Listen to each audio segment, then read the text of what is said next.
I collapsed on the shoulder of the Dan Ryan Expressway, clutching my chest as the world went black. The nurses called my wife of 40 years, begging her to come to the hospital. Her response over the phone was crystal clear. "I am at my book club, do not disturb me." Even when the nurse told her I might not make it through the night, she simply hung up. 6 days later, my family finally showed up to my hospital room, not to check my pulse, but to look for my credit card. But my bed was empty. All I left them was a note. And when they read it, their entire world went up in flames. Before I continue this story, let me know what city you are listening from in the comments below. Hit like and subscribe if you believe that sometimes the people closest to you are the ones you need to cut out first. My name is Leroy. I am 75 years old, a man who built a real estate and logistics empire from the concrete of Southside Chicago, though I never let anyone see the crown. I was driving my beat-up 1998 Ford pickup truck down the highway. It was my disguise, a rusty shield to test the people around me. The rain was coming down hard that Tuesday evening when the pain hit. It was not a dull ache. It felt like an anvil dropped right on the center of my chest. The steering wheel slipped from my sweaty hands. I managed to swerve onto the shoulder, my vision blurring into a tunnel of dark gray. I remember the sheer terror of dying right there on the wet asphalt, a cold rain beating against the windshield.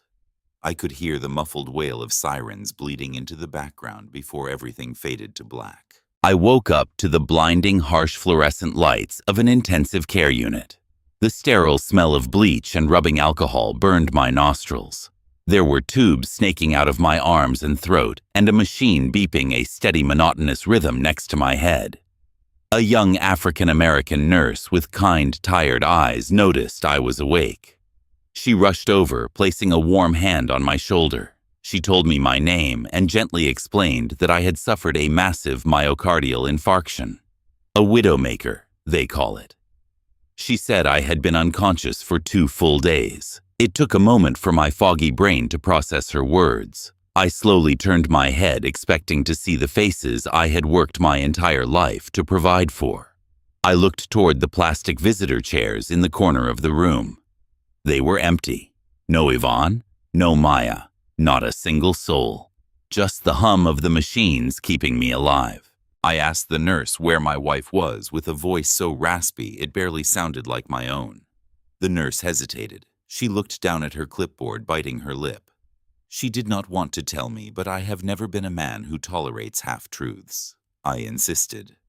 With a heavy sigh, she pulled out her phone and played a recording of the emergency dispatch call they had made to Yvonne 2 nights ago when my heart stopped on the operating table. I closed my eyes and listened. I heard Yvonne answer. Her voice was sharp and annoyed, like she was being interrupted during a spa treatment. But it was the background noise that caught my attention. The clinking of expensive crystal wine glasses. The smooth, rhythmic sound of a live jazz saxophone. It was clearly not the quiet suburban book club she claimed to attend every Tuesday. The nurse on the recording spoke frantically, telling her I had suffered a major heart attack and was in critical condition. Yvonne let out an irritated sigh. "I am at my book club," she snapped. "Do not disturb me right now. If he is in the hospital, let the doctors handle it." The nurse sounded desperate. "Mom, you do not understand. He might not make it through the night."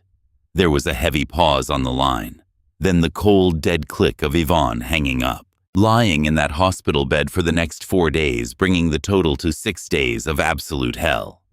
I waited. I waited for a text, a call, a panicked visit. But there was only silence. The hospital staff looked at me with pity, but I did not want their pity. My personal phone sat on the bedside table. On the 4th day, it started vibrating. It was not a message checking on my survival. It was a string of automated banking alerts. Yvonne was using her supplementary credit card, the one linked to my checking account. $3,000 at a luxury boutique downtown. $800 at an upscale seafood restaurant. Another $2,000 at a designer shoe store.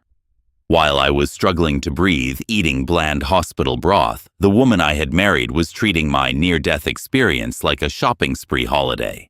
For 40 years, I had played the role of the quiet, struggling provider just to see if their love was real. Now I knew the truth. I was nothing but a walking bank account to them, a resource to be drained and discarded. The crushing sadness that had settled in my chest evaporated entirely. In its place, a cold, calculated fury began to burn. I was not a weak old man. I was a survivor who built a fortune they knew nothing about. As I lay there planning the exact steps to dismantle the comfortable life I had given them, I heard footsteps echoing in the hallway. The door handle to my hospital room slowly began to turn. The heavy wooden door to my intensive care room creaked open, breaking the sterile silence I had been drowning in for 6 days. I did not open my eyes. My time in the Marine Corps had taught me that sometimes your greatest weapon is the illusion of your own vulnerability. I slowed my breathing, letting the rhythmic beep of the heart monitor dictate a false narrative of a dying old man. I heard the sharp, authoritative click of designer heels against the linoleum floor. It was Yvonne. I knew the cadence of her walk anywhere. Right behind her were the heavy, arrogant footsteps of a man who always walked like he owned the ground beneath him. That was Brad, my son-in-law, a hotshot stockbroker with a trust fund pedigree who always looked at me like I was the hired help instead of the man financing his luxurious lifestyle. I kept my eyelids heavy, leaving just a sliver of vision to observe them. Yvonne stood at the foot of my bed, her face a mask of annoyance rather than grief. She wore her expensive silk blouse and a fresh blowout, completely untouched by the supposed tragedy of her husband clinging to life. For 40 years, I had given this woman everything she ever asked for.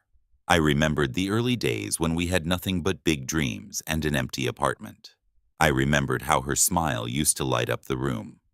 But somewhere along the line, the money changed her. The wealth I built turned her into someone I barely recognized, a woman who valued status over family and appearances over loyalty. "Where is Maya?" Yvonne asked, her voice carrying that familiar tone of irritation. Brad sighed, running a hand through his perfectly styled hair. "She could not make it," he replied casually. "She had an appointment for a chemical peel this morning, and she did not want to lose her deposit." A chemical peel. My only daughter could not be bothered to visit her father on his deathbed because she had a spa appointment. The betrayal hit me harder than the heart attack had.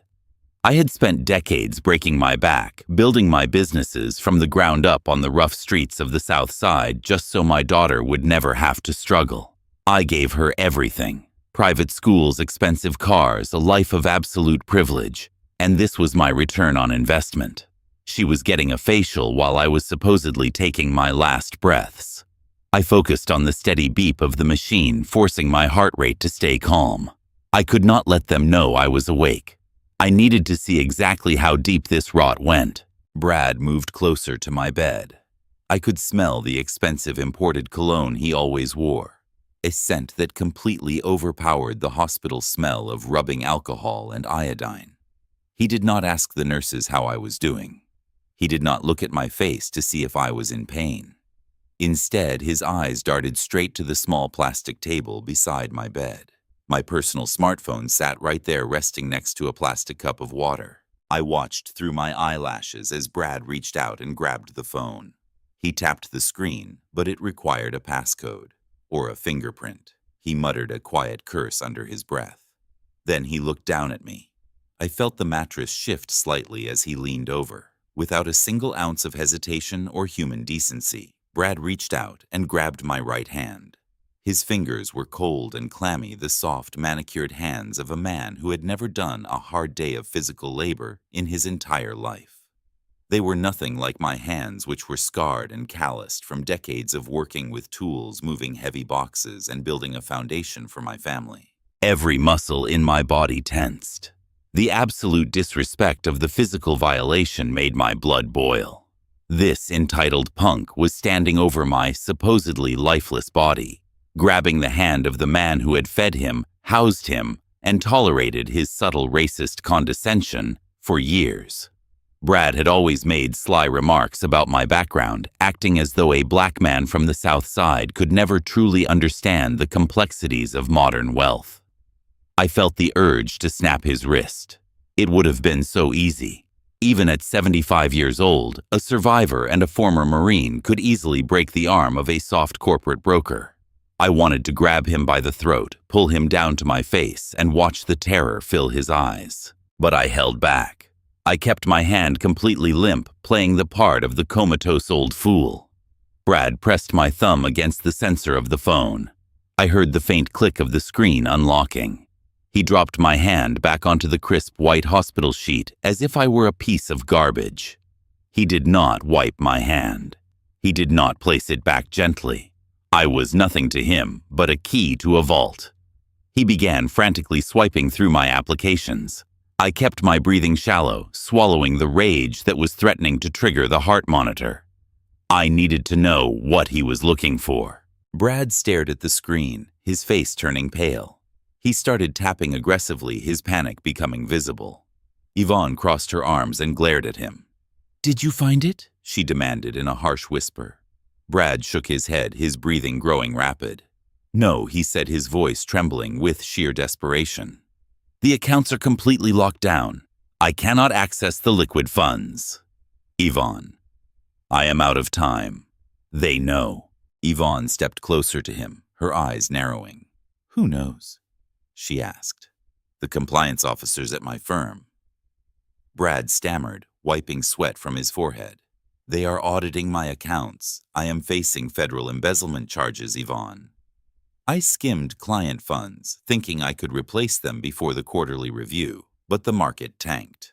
If I do not wire $300,000 to cover my tracks by this Friday, I am going to federal prison. I lay there perfectly still, absorbing the sheer magnitude of his confession. My son-in-law was a common thief in a tailored suit.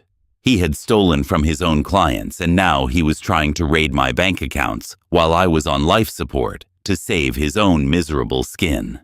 All his arrogance, all his superiority. It was all a mask for a desperate criminal. But it was Yvonne who delivered the final fatal blow to my heart. She did not look shocked. She did not look disappointed in him. She did not express any outrage that her daughter was married to a felon. Instead, she placed a comforting hand on his shoulder and smiled a cold, calculating smile. "Relax, Brad," she whispered smoothly. "You do not need to panic. We are going to get the money. It will just take a few more days." Brad looked at her like she was crazy. "A few days," he hissed. "I told you I need cash now. Leroy's accounts are locked." Yvonne chuckled quietly, a sound so sinister it made my skin crawl. "Do you really think I was at a book club the night he collapsed?" she asked. Brad looked confused. "I was at the downtown steakhouse meeting with Marcus Vance, the real estate developer," she revealed. My mind reeled. Marcus Vance was a notorious predatory developer known for buying up historic black neighborhoods in Chicago, gentrifying them, and pushing out the local businesses. I had spent a decade fighting men like him, protecting my commercial properties on the South Side to keep our community intact. Those buildings were not just brick and mortar to me. They represented the history, the struggle, and the resilience of the people I grew up with. I had sworn I would never sell them to a corporate vulture. "Vance wants Leroy's Southside commercial blocks," Yvonne continued, her voice dripping with greed. "He is willing to pay $8 million in cash to bulldoze them and build luxury condos. All we need is Leroy's signature. And since the old man is conveniently brain dead right now, I am taking control." Brad stared at her. "How?" he asked. "Conservatorship." Yvonne replied without missing a beat. "I spoke to a lawyer yesterday. Since Leroy suffered a massive heart attack and was deprived of oxygen for several minutes, we are going to claim he suffered severe brain hypoxia. We will declare him legally incompetent. As his wife, I will be granted full medical and financial conservatorship. I will have the legal right to liquidate all of his assets to pay for his supposed long-term medical care.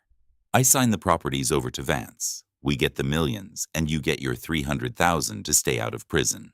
The sheer evil of her plan was breathtaking. My wife of 40 years had not only ignored my dying moments to negotiate with my worst enemy, but she was actively planning to erase my legal existence. She wanted to declare me mentally incompetent, sell the legacy I had bled for, and use the money to bail out a criminal. To her, my life was over, and my life's work was nothing more than a golden parachute for her and her pathetic son-in-law. She did not care about the community. She did not care about the legacy. She only cared about maintaining her lavish lifestyle at any cost. "We need a doctor to sign the preliminary incompetence forms today," Yvonne said, checking her diamond watch.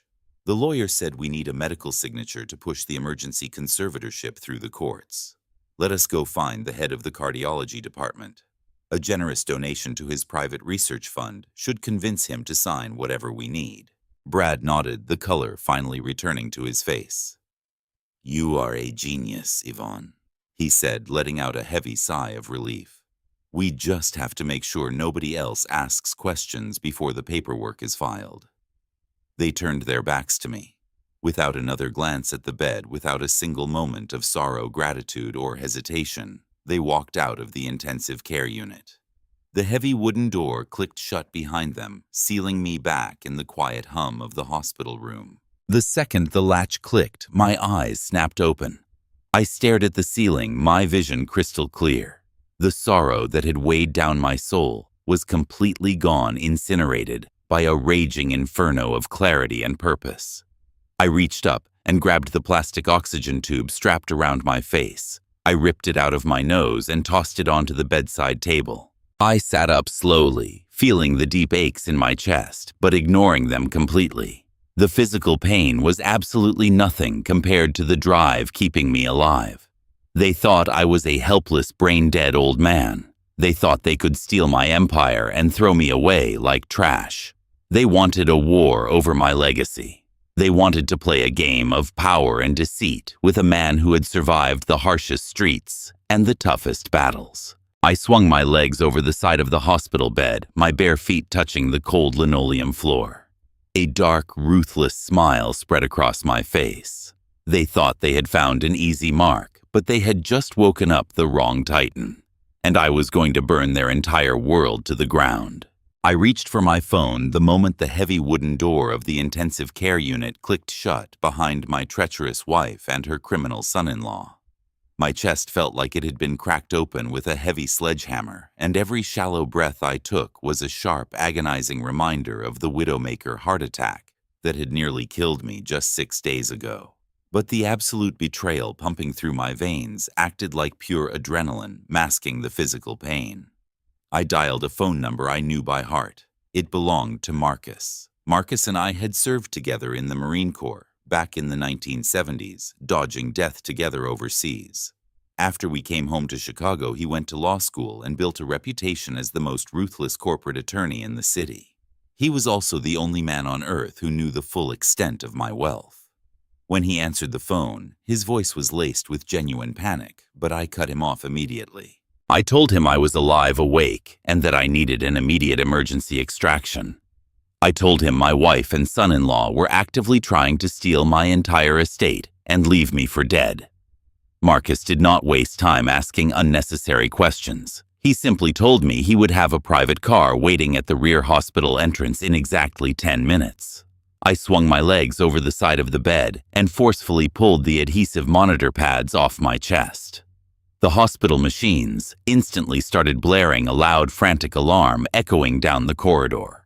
I ignored the deafening noise and walked over to the small plastic closet where the nurses had stored the clothes I was wearing the night I collapsed on the highway. The faded denim jeans, the worn-out flannel shirt, and the heavy scuffed work boots. My disguise. I put them on slowly, deliberately, feeling the familiar weight of the rough fabric against my skin. A team of nurses rushed into the room, panicking when they saw me fully dressed and standing on my own 2 feet.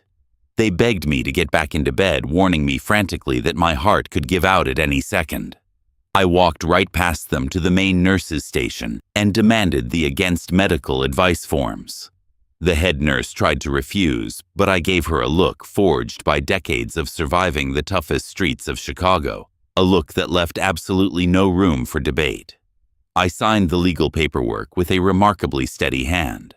Before I walked out the door, I went back into my hospital room. I smoothed out the white sheets, making the bed look perfectly neat and untouched. I took a black pen and a piece of hospital stationery and wrote a single message in large, clear letters. Accounts locked. Home security cameras activated. Good luck with Brad and his massive debt. I left the note resting dead center on the pristine white pillow. As I walked down the sterile hallway toward the elevator, I did not look back. The Blacktown car Marcus sent was waiting exactly where he promised, idling quietly in the rain. The ride to his elite downtown Chicago law firm was a blur of gray skies and flashing city lights. When I stepped into his towering glass building, the security guards took one look at my beat-up boots and faded flannel shirt and almost stopped me. But Marcus was already waiting in the grand marble lobby. We embraced like brothers who had just survived another war, because that is exactly what we were doing. He guided me up to his private war room on the 50th floor, a sprawling, magnificent office with panoramic views of the entire city skyline. I sat down in a heavy leather armchair and finally allowed myself to take a deep, stabilizing breath. Marcus poured me a glass of water and sat across the mahogany desk, waiting for my orders. It is time I explain the reality of my situation. For years, I played the role of a tired old man, struggling to keep a small local trucking business afloat. I complained about the rising cost of diesel fuel. I acted incredibly stressed when the household bills came in. Yvonne and my daughter Maya truly thought we were comfortably middle class, but always teetering on the edge of financial ruin. That was the greatest and most necessary illusion I ever pulled off. The truth was that decades ago I built a massive logistics empire that completely dominated freight shipping across the entire Midwest.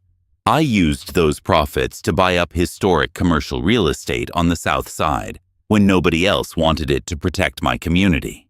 And 10 years ago, I quietly sold the logistics company to a massive national conglomerate for over $80 million. But I never told my family about the payout.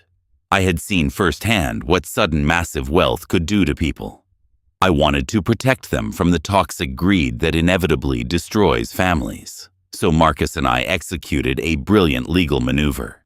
We placed every single dime, every commercial building, and every investment portfolio into an impenetrable, irrevocable trust. I appointed an independent financial institution as the trustee, but I remained the sole beneficiary for the rest of my natural life. Legally speaking, I own absolutely nothing. On paper, Leroy is just a man with a modest pension and a rusty pickup truck. Yvonne thinks she can declare me mentally incompetent and seize my vast empire, but she is grasping at smoke. She cannot sell properties that do not belong to me. She cannot liquidate funds that are locked behind layers of federal trust protections. She thought she was outsmarting a frail, brain-dead old man, but she was actually trying to rob a heavily guarded fortress with her bare hands. I looked across the desk at Marcus and gave him the signal. It was time to sever their lifelines. Marcus opened his secure laptop and logged into the banking portals that managed the discretionary funds I allowed my family to use. I watched the bright screen as we began the systematic and ruthless dismantling of their extremely comfortable lives. First, we targeted Yvonne.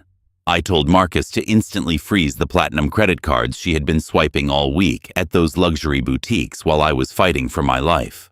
With the swift click of a button, her unlimited spending power vanished. We completely revoked her authorized user status on every single joint account. Next was Brad. My arrogant, thieving son-in-law actually thought he had his name permanently attached to a joint emergency business account I had set up years ago. He thought he could casually dip into my funds to cover his embezzlement tracks and save himself from prison. Marcus permanently deleted his access, wiping him off the banking mandate entirely. If Brad tried to log into the application or wire money to his firm today, he would find nothing but a glaring red error message. Then came Maya, my only child, the daughter who prioritized a superficial chemical peel over visiting her dying father in the intensive care unit. This was by far the hardest part of the operation. A father is supposed to protect his little girl forever. But Maya was not a little girl anymore. She was a grown woman who had become entirely complicit in her husband's criminal arrogance and her mother's unbelievable cruelty. I had set up a very generous monthly trust fund allowance for her years ago to ensure she never had to struggle a day in her life. I thought I was being a loving, supportive father, but all I did was quietly fund her ungrateful entitlement. I took a deep, trembling breath, feeling a sharp, painful pang in my chest that had absolutely nothing to do with my recent heart attack. Cut her off, I said, my voice completely steady and devoid of emotion. Marcus typed the final command. The automatic transfers were officially canceled. The golden safety net they had all taken for granted for decades was instantly dissolved. They were now financially naked. They had absolutely no idea that the very money they used to fund their fake book clubs, their luxurious spa days, and their lavish downtown penthouses had just evaporated into thin air. I sat back in the heavy leather chair, feeling a strange, profound sense of peace wash over me. The surgical procedure was complete. The cancer had finally been removed from my life. Just as Marcus closed his laptop, a loud priority notification pinged on his secure legal network monitor. He leaned forward, his eyes narrowing sharply as he read the incoming alert from the downtown courthouse digital filing system. He looked up at me with an expression of pure disbelief mixed with a dark, grim amusement. "Leroy, you are not going to believe this," he said, shaking his head slowly. "Yvonne actually did it. She just filed the emergency medical conservatorship paperwork with the probate court. She filed it less than 15 minutes ago." I leaned forward, resting my elbows heavily on my knees. "Did she include the medical evaluation?" I asked. Marcus clicked on the digital attachment and scanned the uploaded document. "Yes," he replied, his tone turning incredibly serious. "She submitted a signed medical declaration of severe mental incompetence stating you suffered irreversible brain damage from oxygen deprivation. The signature on the bottom belongs to a high-profile private cardiologist in the city. They absolutely bribed a corrupt doctor to forge this evaluation without ever stepping foot in your hospital room to examine you." I absorbed this staggering information, letting the sheer magnitude of her utter stupidity wash over me completely. A slow, cold smile spread across my face. "Let them file it," I said softly. "Let them submit every single piece of fake, fabricated evidence they possess to the judge." Submitting forged medical and legal documents to a federal court in a desperate attempt to seize financial assets is not just a simple mistake. It is a severe federal felony carrying massive prison time. Yvonne and Brad actually thought they were sealing my fate, but they had just handed us the very rope we needed to hang them both. They wanted to strip me of my human rights and leave me rotting in a care facility while they sold my life work to the highest bidder. But by officially filing those fraudulent papers on the public record, they had unknowingly crossed a legal line of no return.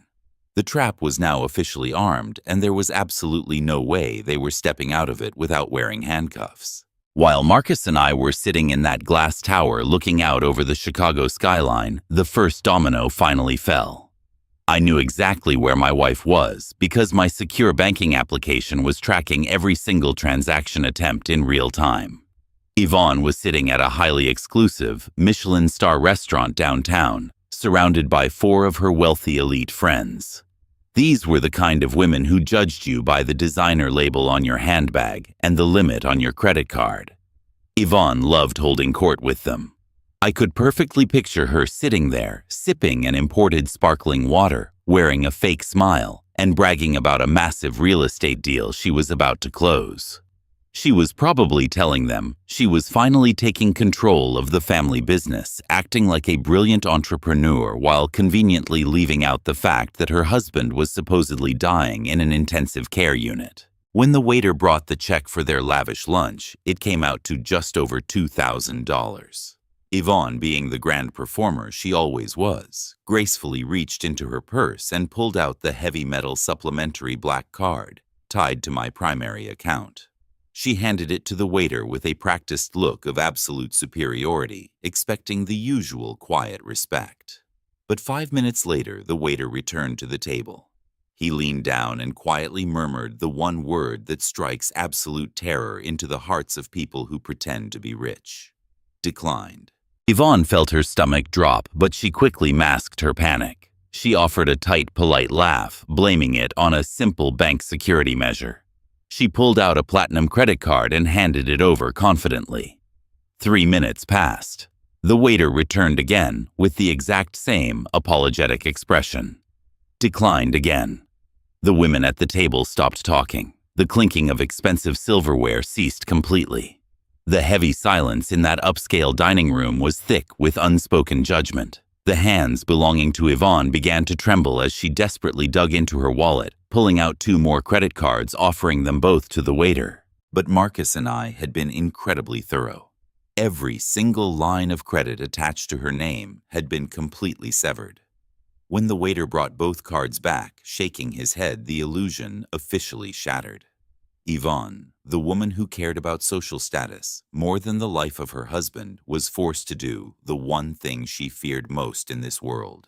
She had to look across the table at her judgmental, wealthy friends with her face burning in utter humiliation and ask them to cover her lunch bill.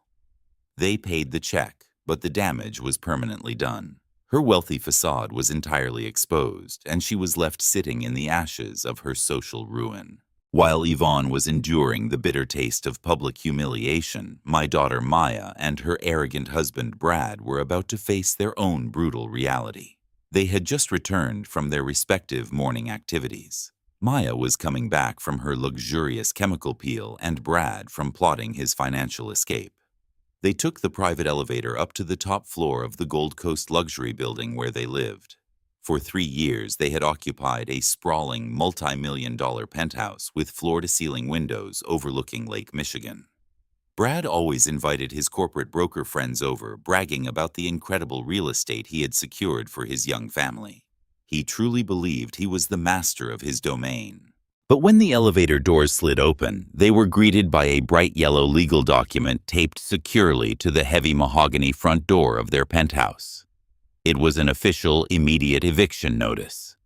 Brad scoffed, thinking it was some kind of administrative error. He pulled out his keycard and swiped it against the digital reader on the door lock. The security light flashed a harsh, angry red, indicating access denied. He swiped it again and again, his frustration boiling over into loud anger. What Brad and Maya never bothered to understand was the actual legal structure of their glamorous lifestyle. They thought I bought that penthouse in my name and simply let them live there forever. They were entirely wrong. That penthouse was owned by Southside Holdings, which is a limited liability company completely controlled by my irrevocable trust. They lived in that luxury unit under a specific rent-free addendum. It was a strict legal agreement conditioned entirely on my personal goodwill and their continued good standing with the property owner. Since they had just attempted to declare me legally brain-dead and steal my life work, my corporate lawyer Marcus had instantly revoked that goodwill, citing severe bad faith. The lease was terminated immediately without any grace period. Before Brad could even start yelling at the building management down in the lobby, the private security guards stepped off the service elevator. These were the same guards Maya usually ignored every single morning. They politely but firmly informed Brad and Maya that they were officially trespassing on private property. They were not allowed inside to pack their designer clothes. They were not allowed to grab their expensive jewelry or their luxury watches. They were escorted out of the building with nothing but the clothes on their backs. Maya was hyperventilating, crying uncontrollably as she was marched through the very lobby where she used to walk like royalty. Her perfect, pampered life had evaporated in the blink of an eye.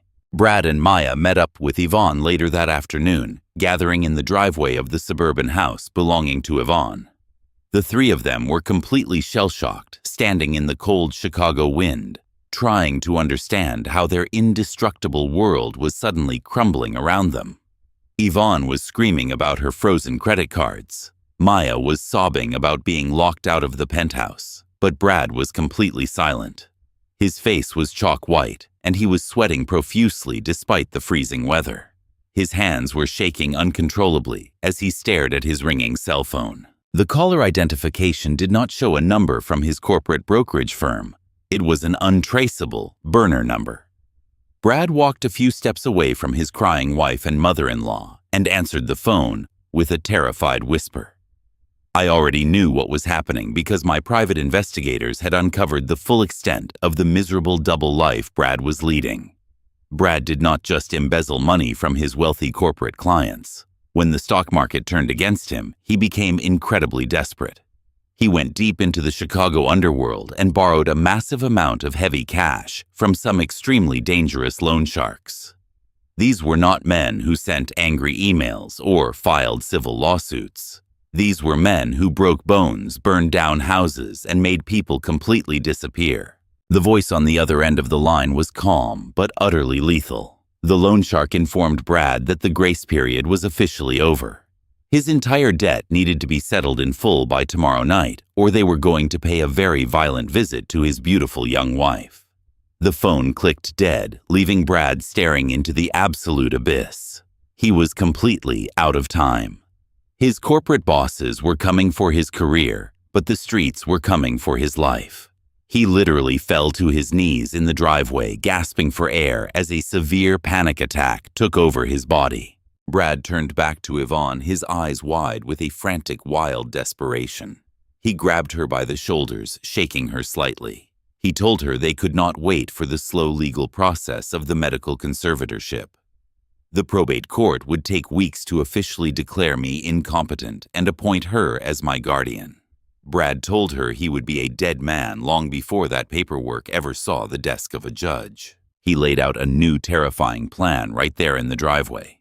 He told Yvonne they had to bypass the court system completely. They had the real estate developer hungry to buy the Southside properties waiting for them.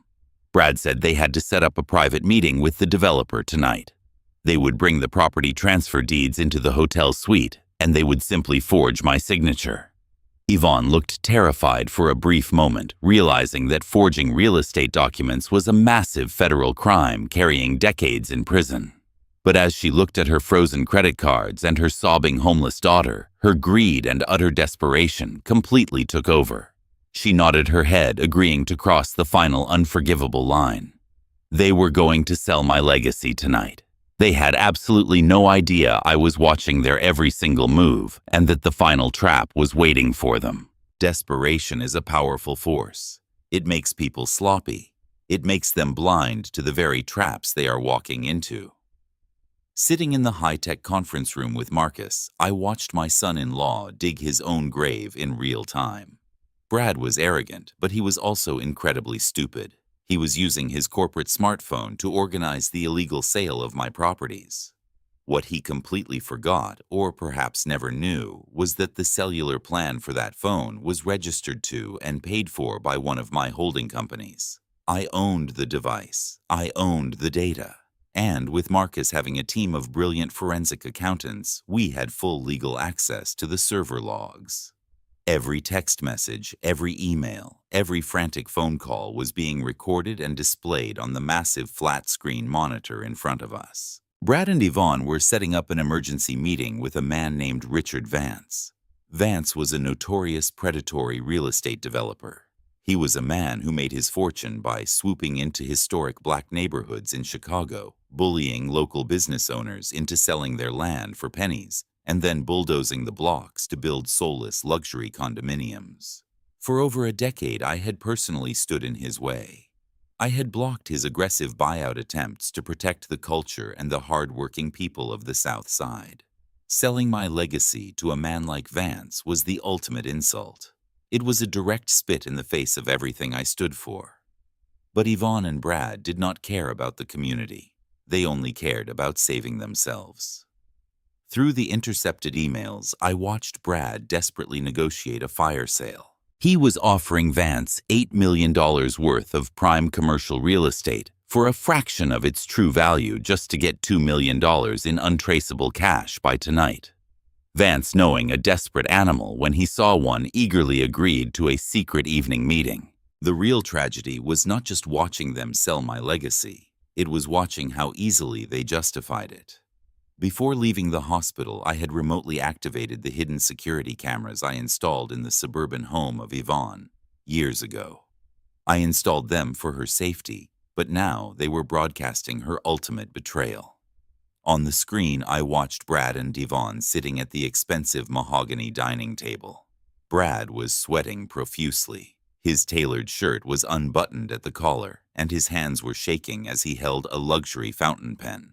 He had a stack of blank property transfer deeds in front of him and a copy of my signature that he had stolen from an old tax return.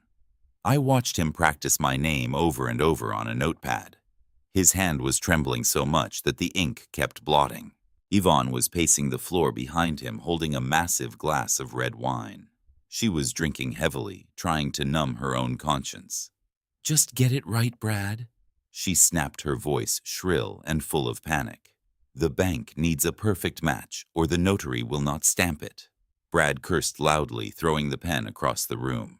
He was cracking under the immense pressure of the loan sharks and his own impending arrest. Right at that moment, my daughter Maya walked into the dining room.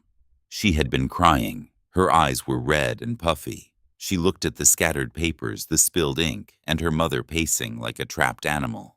"What are you doing?" Maya asked, her voice trembling. "Where is Dad? Why are we doing this in secret? We should be at the hospital." Brad whipped his head around, his face contorted in pure rage. The mask of the polite, educated stockbroker completely fell away, revealing the ugly, abusive truth beneath. "Shut your mouth." "Maya," he roared, his voice echoing through the security feed. "Your father is a stubborn old fool who does not understand modern capital. He has been sitting on a gold mine while we are out here drowning. He is practically dead anyway. We are taking what is rightfully ours so I can save this family from living on the streets." He spoke about me with such deep racial and class contempt. A stubborn old fool. That is how he saw the man who had funded his entire privileged existence. He spoke to my daughter as if she were a piece of garbage. I waited for Maya to stand up to him. I waited for my little girl to defend her father, to slap his face and walk out the door. Instead, she flinched. She wrapped her arms around herself, shrinking away from his anger. She looked at her mother for help, but Yvonne just took another sip of wine and looked away. Maya stayed silent. She chose her comfortable life, her luxury cars, and her abusive husband over the father who had loved her unconditionally. Watching my daughter become a silent accomplice to my destruction broke whatever tiny piece of my heart was still beating for her. I turned away from the monitor. The sadness was gone, replaced entirely by a cold surgical precision. Marcus placed a comforting hand on my shoulder, but he knew I did not need comforting. I needed blood. The door to the conference room opened, and the associate of Marcus walked in, accompanied by a tall, stern-looking man in a dark suit. Leroy Marcus said, his voice deadly serious. "I want you to meet Special Agent Miller from the Federal Bureau of Investigation, White-Collar Crime Division." Agent Miller extended his hand, and I shook it firmly. He had been listening to the audio feeds and reviewing the digital evidence we had gathered all afternoon. Conspiracy to commit wire fraud, forgery of federal real estate documents, and attempted embezzlement. Agent Miller listed the charges smoothly. "Mr. Leroy, your son-in-law has dug himself a hole so deep he will not see daylight for the next 20 years. And your wife is right there in the hole with him as a willing co-conspirator. We have everything we need to move in." The meeting with the developer, Richard Vance, was scheduled for 8 o'clock tonight at a highly exclusive luxury hotel suite downtown. It was meant to be a quiet private transaction away from prying eyes, where millions of dollars and stolen properties would change hands in the dark. I looked at the digital clock on the wall. It was 6:30 in the evening. I stood up and walked over to the private executive bathroom attached to the war room. It was time to shed the final remnants of the disguise I had worn for so long. I took off the faded flannel shirt and the worn-out denim jeans. I washed my face with cold water, staring into the mirror at the man looking back at me. I was not a weak old man. I was not a victim. I was a titan of Chicago industry. I put on a crisp white dress shirt and a sharp custom-tailored charcoal suit that Marcus had brought over from my private residence.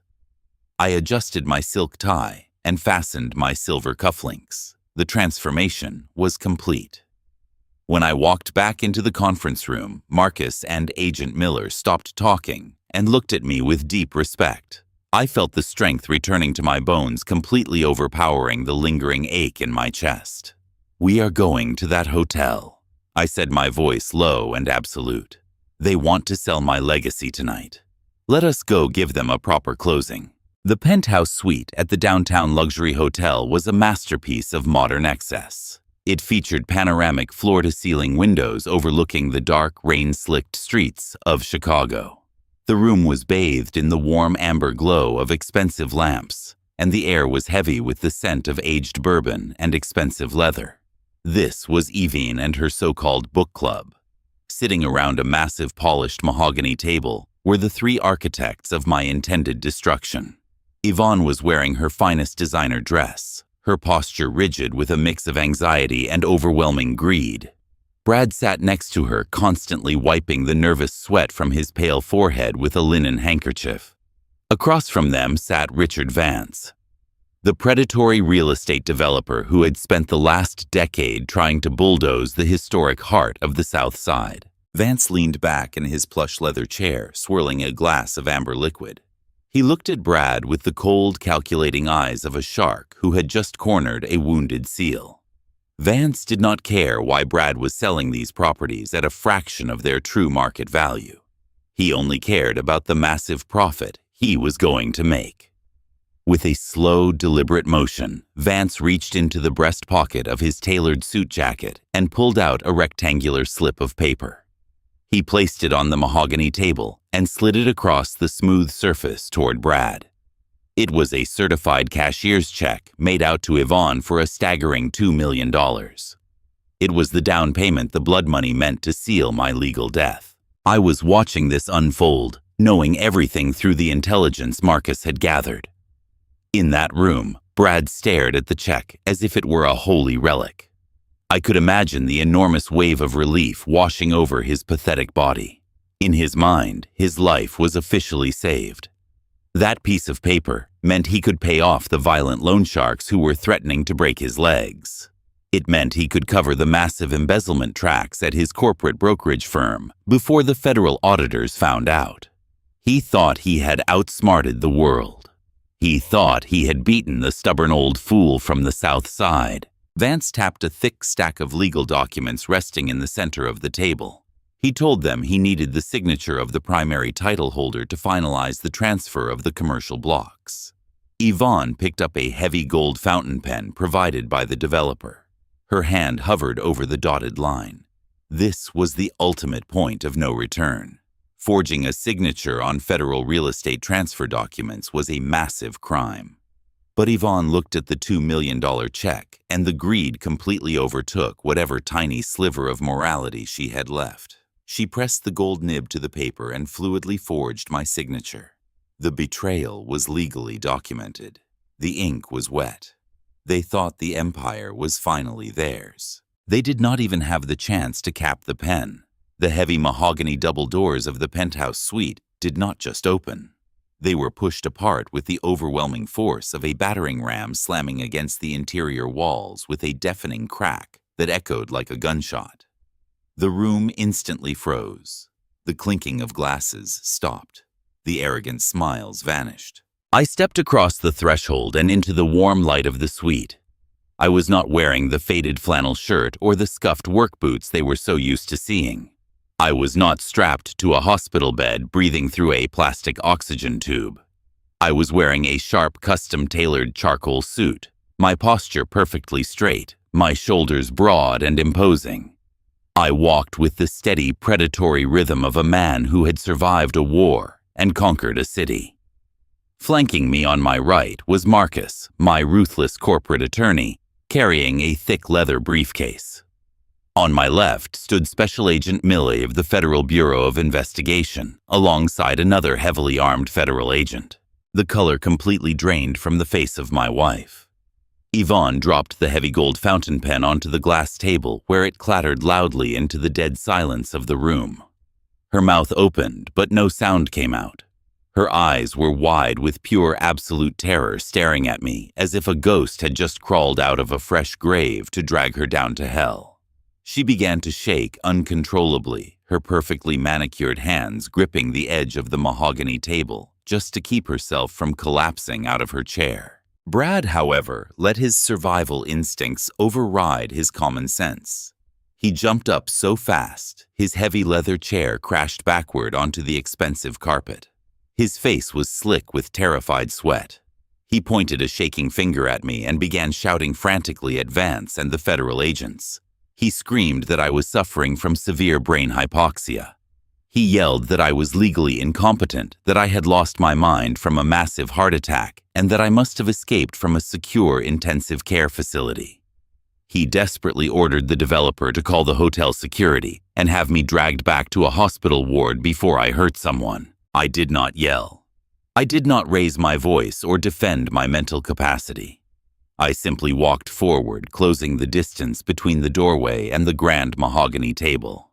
I looked at Brad with a silence so cold and absolute that it completely choked the frantic screaming right out of his throat. He looked into my eyes and realized instantly that there was no brain damage. There was no confusion. There was only a titan who had caught a rat in a trap. I stopped right in front of the table.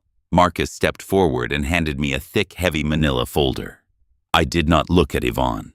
I looked directly at Richard Vance Santier, the predatory developer who had spent 10 years trying to rip my neighborhood apart. I dropped the heavy folder right on top of the freshly forged property transfer deed. The slap of the paper hitting the table sounded like a judge bringing down a wooden gavel. I spoke in a low, calm voice that resonated with absolute authority. I told Richard Vance that he had been chasing those South Side commercial blocks for a decade, dreaming of bulldozing my community. I told him he was a fool for thinking he could buy my legacy in a dark hotel room from a desperate thief and a treacherous wife. I pointed to the thick manila folder and revealed the brutal, devastating truth. I told Vance to look at the documents inside. 2 years ago, I quietly and legally donated every single one of those commercial properties to an untouchable Black Historic Preservation Trust. The land belonged to the community now and forever. I looked down at the freshly signed paper and told them all that the deed Yvonne had just forged was nothing but worthless scrap paper. I owned nothing, Yvonne owned nothing, and Vance had just bought absolutely nothing. Richard Vance was a ruthless and deeply calculating businessman. The realization hit him like a freight train. He looked at the forged documents, then at the terrified face of Brad, and finally at the $2 million check sitting on the table. He realized instantly that these two desperate amateurs had just attempted to scam him out of a massive fortune.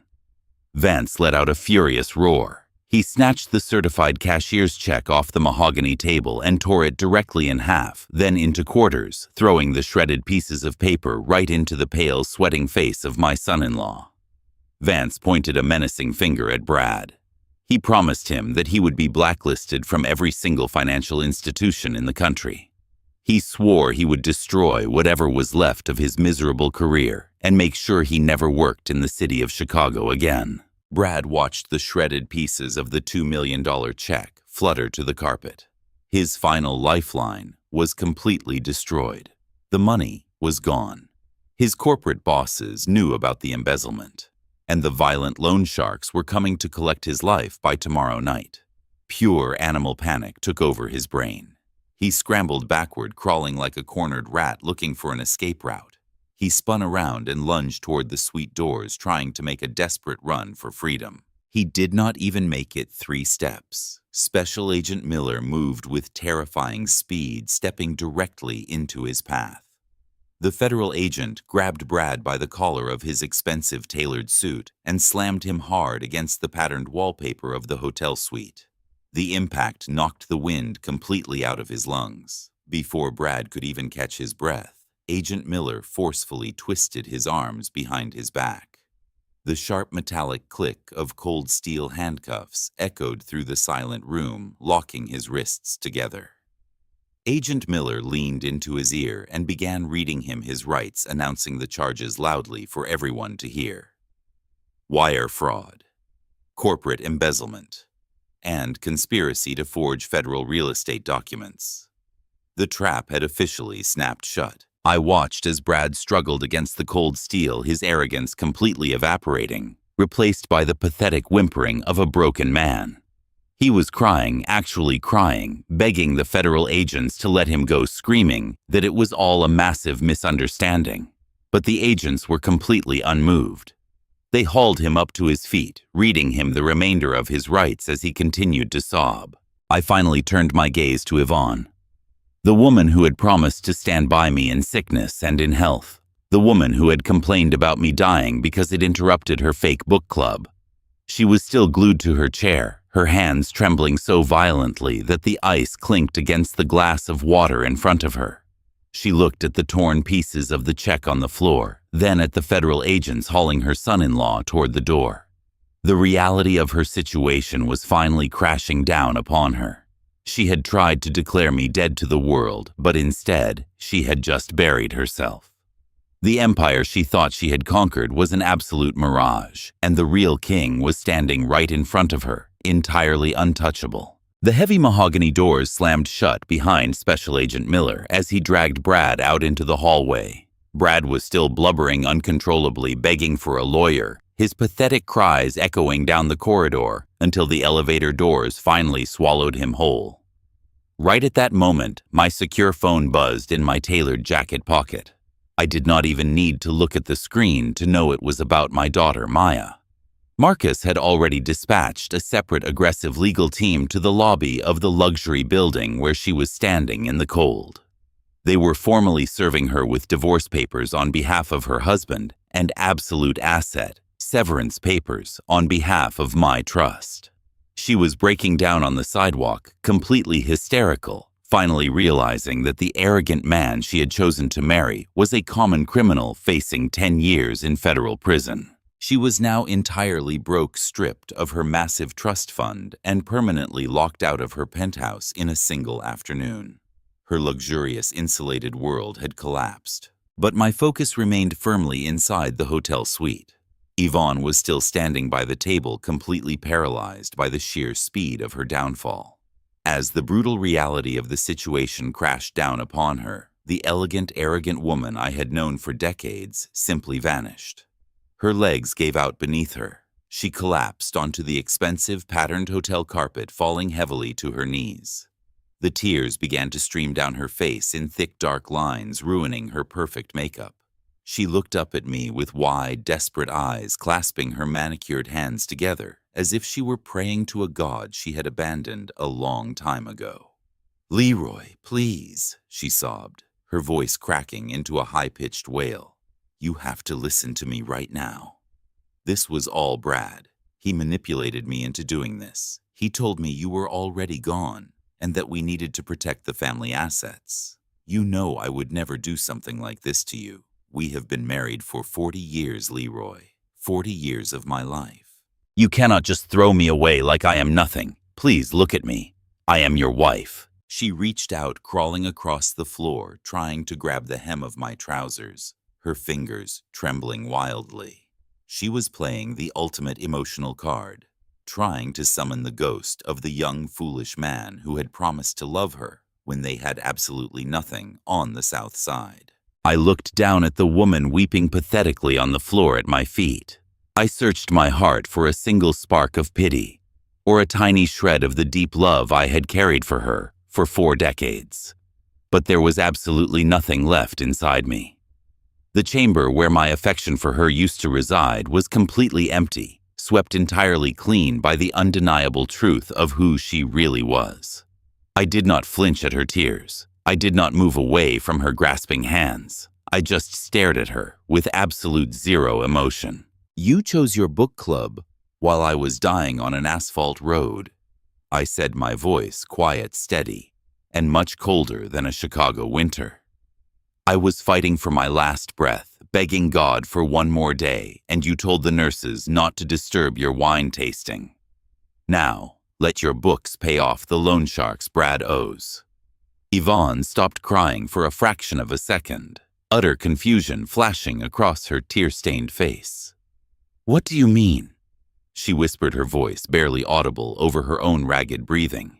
I looked down at her and delivered the final devastating blow. Brad did not just embezzle money from his corporate clients, Yvonne. He borrowed heavy, untraceable cash from the worst kind of people in this city to cover his massive margin calls. And because you were so incredibly desperate to maintain your luxurious lifestyle and fund your high society image, you blindly co-signed all of his hidden business loans. You thought you were signing clever tax shelters to hide money from me. You actually signed personal legal guarantees to the criminal underworld of Chicago. My money is completely untouchable. Brad is going straight to federal prison, and those very dangerous men are going to come looking for the only person whose name is left on the paperwork. You.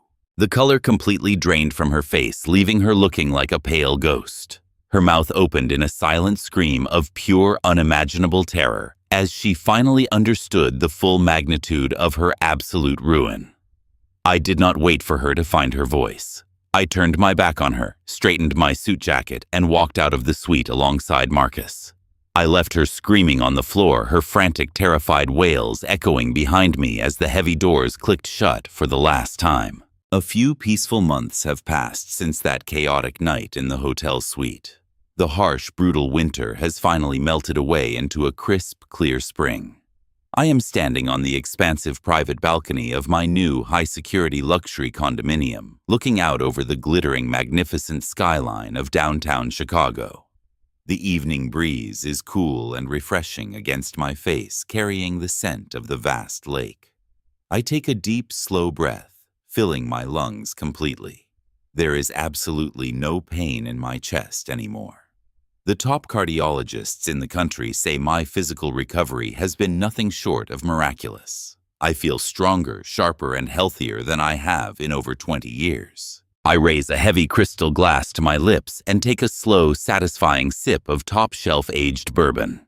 The smooth, rich burn of the amber liquid is a quiet daily celebration of my ultimate freedom. Looking back at everything that happened, I realize a profound, beautiful truth. That massive Widowmaker heart attack on the cold highway did not kill me. It actually saved my life. It did the painful, necessary medical work of clearing the blocked arteries in my chest, and it gave me the absolute clarity to cut out the toxic, greedy parasites living inside my home. I watch the bright city lights reflecting off the dark, moving waters of Lake Michigan, and I smile a genuine smile. I spent my entire adult life building a massive empire thinking that securing millions of dollars and hoarding properties was the ultimate measure of a man. I thought providing endless luxury would buy loyalty and love. But I was entirely wrong. True wealth is not the amount of money sitting in a trust fund. True wealth is not the historic properties you own or the expensive cars you drive. True wealth is the absolute peace of mind, knowing that the people sitting at your dinner table actually want you to survive the night. If there is one thing I want you to take away from my story, it is this. Never set yourself on fire just to keep ungrateful people warm. We spend our entire lives breaking our backs to build a mountain of wealth, thinking it will secure our family legacy and buy us their unconditional love. But money only amplifies what is already inside a person. If they are greedy, it turns them into absolute monsters. Protect your peace of mind fiercely. Learn to see people for their actions when you have nothing left to give them, instead of the sweet words they use when your wallet is wide open. If this story resonated with you, please hit the like button, subscribe to the channel, and let me know in the comments how you would have handled this ultimate betrayal.